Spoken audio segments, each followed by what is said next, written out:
Welcome back for another episode of my channel. Today ay magluluto tayo ng fried shark fin with pork at bamboo shoot.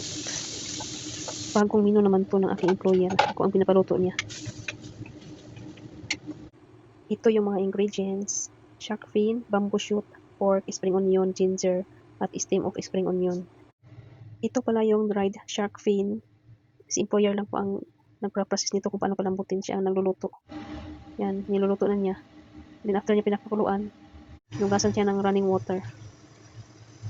Ganito yung procedure sa pagpalambot ng dried shark fin. Bago tayo mag-start magluto, i-blanch muna natin yung bamboo shoot. Nilagyan ko lang ng asin yung tubig and then ilagay yung bamboo shoot. And then after that, i-drain ito at hugasan.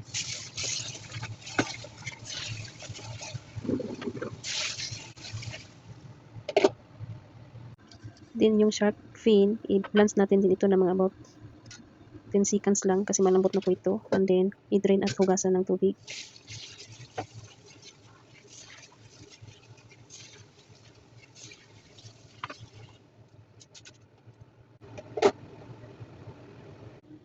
Mag-start na tayo magluto, lagyan ng mantika yung kawali and then ilagay yung ginger.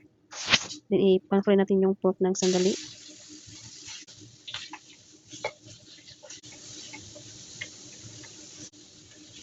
Then ilagay yung bamboo shoot.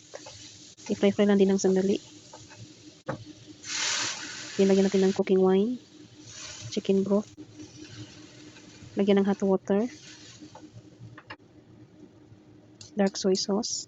Tansya-tansya lang ang paglagay ko nito, and then oyster sauce, then light soy sauce,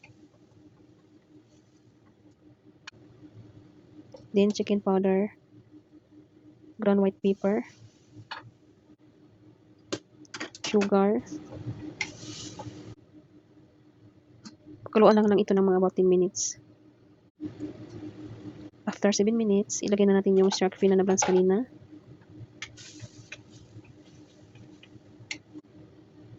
Lagyan ko ulit ng dark soy sauce kasi yung ano niya, yung sabaw is hindi pa masyadong dark. Then pakuluan lang ito ng mga about 3 minutes in total of 10 minutes sa pagluluto. Pag malapit na maluto, ilagay yung spring onion and then lagyan ng sesame na mantika. And then lagyan ng cornstarch with water to thicken the sauce. It's done. Thank you for watching. It's ready to serve.